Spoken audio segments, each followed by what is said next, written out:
The gentle September breeze, heralding the end of summer, rustled through the street trees of Grand Rapids, Michigan. Sarah Connor, 38, was going through her usual morning routine. "Ethan, breakfast is ready," Sarah called up to the second floor. As the aroma of pancakes wafted through the house, she heard the sound of her 5-year-old son Ethan running down the stairs. "Good morning, Mom." "Good morning, sweetie. Wash your hands, okay?" Sarah smiled as she patted her son's head. Her husband Mark had already left for work, his seat at the breakfast table empty. This had become their recent daily scene. As she poured maple syrup over the pancakes, Sarah found herself reminiscing about 10 years ago. She and Mark had met at a local charity event. Sarah was part of the organizing committee, and Mark had attended as a donor. She was drawn to his gentle nature and intellectual aura, while Mark was captivated by Sarah's brightness and decisiveness. After 2 years of dating, they married, and 3 years later, Ethan was born. For the first 7 years, it was the happy family Sarah had always imagined. Mark was a loving husband and a devoted father.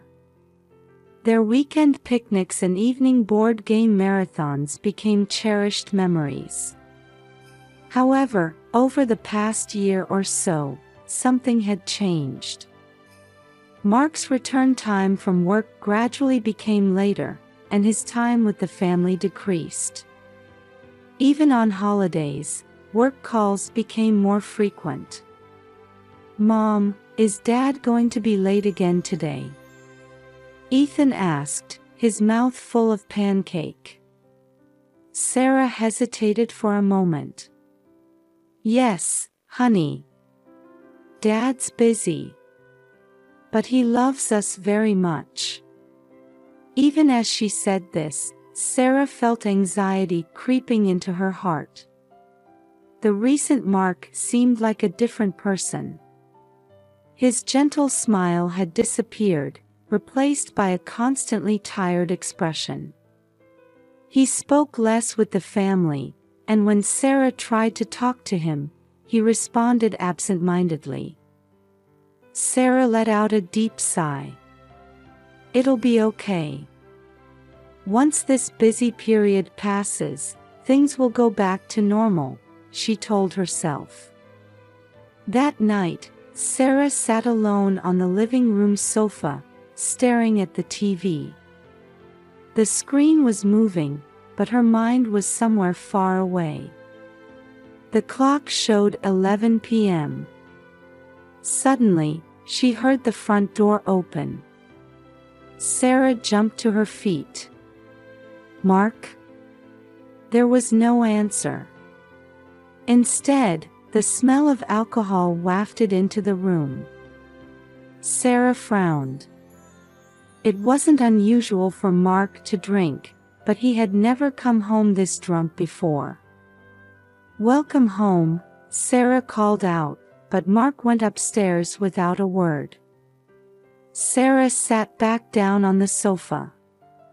She felt something heavy sinking in her chest. This had become her new normal. At 2:15 a.m., Sarah was startled awake by a touch. A small hand was shaking her arm. "Mom, wake up. Hurry." A faint voice could be heard. Opening her eyes, she saw Ethan's serious face. "Ethan, what's wrong? Did you have a bad dream?" Sarah asked, still groggy. "No, Mom. We need to get away from Dad right now." Those words instantly cleared Sarah's drowsiness. "What? Why?" Ethan continued in a trembling voice. I heard Dad on the phone. He said he wants to make you have an accident. He wants the insurance money. Sarah gasped. Mark saying such things, it was unbelievable.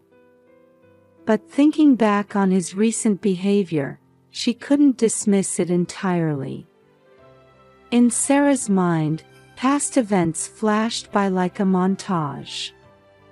The kind Mark from before, his recent cold attitude, and now Ethan's confession. Ethan, did he really say that? Sarah tried desperately to stay calm. Ethan nodded slightly. Yes. Dad was talking on the phone with someone I don't know. I was scared. Sarah took a deep breath, trying hard to suppress the panic rising within her. What should she do? Should she call the police? Or... I understand, Ethan, Sarah steeled her resolve. We're going to leave here. But quietly, okay? We don't want to wake Dad. Ethan nodded, looking relieved. Sarah began packing the bare essentials with trembling hands. Her mind was in chaos, but one thing was certain: she had to protect her son. That was the only thing she could do right now. Sarah's hands shook slightly as she packed the bare minimum into a suitcase in the darkness. Ethan, don't forget your favorite stuffed animal, Sarah whispered to her son. Ethan nodded silently, clutching his beloved teddy bear. Sarah put her wallet, cell phone, and a folder of important documents into her bag. Her hand reached for the ring box. Her wedding ring. She hesitated for a moment, then slowly removed it from her finger and placed it in the box. Mom, what about Dad? Ethan asked anxiously. Sarah placed her hand on her son's shoulder. It's okay. Right now, our safety is what's important. They moved carefully, trying not to make any noise as they descended the stairs. As they crossed the living room, Sarah paused involuntarily. The family photo on the wall. Mark's smiling face. Was that all a lie? Sarah shook her head, trying to shake off the thoughts. Reaching the front door, Sarah took a deep breath. Ethan, are you ready? Ethan nodded slightly. Just as Sarah put her hand on the doorknob, there was a knock at the door. Sarah's blood ran cold. Mark? But why would he knock on his own house door? Fearfully opening the door, she found an unexpected person standing there. Martha. Her mother-in-law, Martha, 65, stood there with a worried expression. Sarah, thank goodness you're awake. Martha's voice was tinged with relief. What are you doing here so late? Sarah couldn't hide her confusion. Martha noticed Ethan behind Sarah and frowned. Are you two going somewhere? Sarah stumbled for words. Should she lie or tell the truth? Martha, seeming to sense Sarah's hesitation, said quietly, I came about Mark. He's been acting strange lately. Sarah's eyes widened. Had Martha noticed too? Can I come in? We need to talk. Martha's voice held a sense of urgency. Sarah hesitated for a moment but nodded, holding Ethan's hand tightly. The three moved to the living room. Mark's been asking for money lately, and he's been quite aggressive about it. Martha began. Today, he demanded a large sum. When I refused, he burst in, shouting terribly. Sarah gasped. Was this the real Mark? So I came to check on you, worried, Martha continued. I never imagined you'd be trying to leave. Sarah took a deep breath, steeling herself. Martha, actually. Sarah confided in Martha about what Ethan had overheard. Martha's face paled. I can't believe it, Martha murmured. But seeing Mark's recent behavior, I can't dismiss it completely. Sarah nodded. We were about to leave temporarily. Martha's expression became resolute. I'm coming with you. To my house. What? Sarah couldn't hide her surprise. As Mark's mother, I need to correct his actions. Martha's voice was filled with strong determination. But first, we need to ensure your safety. Sarah felt tears welling up. She had an ally. She wasn't alone. Thank you, Martha. Ethan spoke in a small voice. Grandma, are you coming with us? Martha smiled gently. Yes, Ethan. Grandma will protect you. The three hurriedly got into Martha's car. Sarah held Ethan close in the back seat. Just as the car started moving, the light in the upstairs bedroom turned on. Mark's awake. Sarah's voice trembled. Martha spoke while checking the rearview mirror. It's okay. We're safe now. The car glided into the quiet night streets. Sarah looked back at the house. She wasn't sure if this was the right choice. But for Ethan's sake, and to uncover the truth, she had to take this step. There was still time before dawn. However, a new dawn was about to break in Sarah's life. A week had passed. Sarah and Martha's investigation revealed more shocking facts than they had anticipated. Sarah stared at the documents received from the lawyer and told Martha in disbelief, "It seems Mark has been accumulating debts." Martha's expression turned to surprise. Really? How much? Over $100,000, Sarah's voice trembled. And most of it was incurred in just the last 3 months. Both women were at a loss for words. What could he have used such a large sum for? The information Martha had gathered was equally shocking. According to Mark's colleagues, he had been frequenting casinos recently. Gambling addiction. Sarah murmured. But why didn't he talk to us about it? Further investigation revealed even more serious facts. Mark had been borrowing money at high interest rates from illegal moneylenders. And to repay. He was planning insurance fraud. Sarah's voice shook. He was going to make me have an accident. Martha covered her face with her hands. I can't believe it, my son. Sarah's heart was in turmoil. Anger, sadness, and strangely enough, worry for Mark. How desperate must he have been?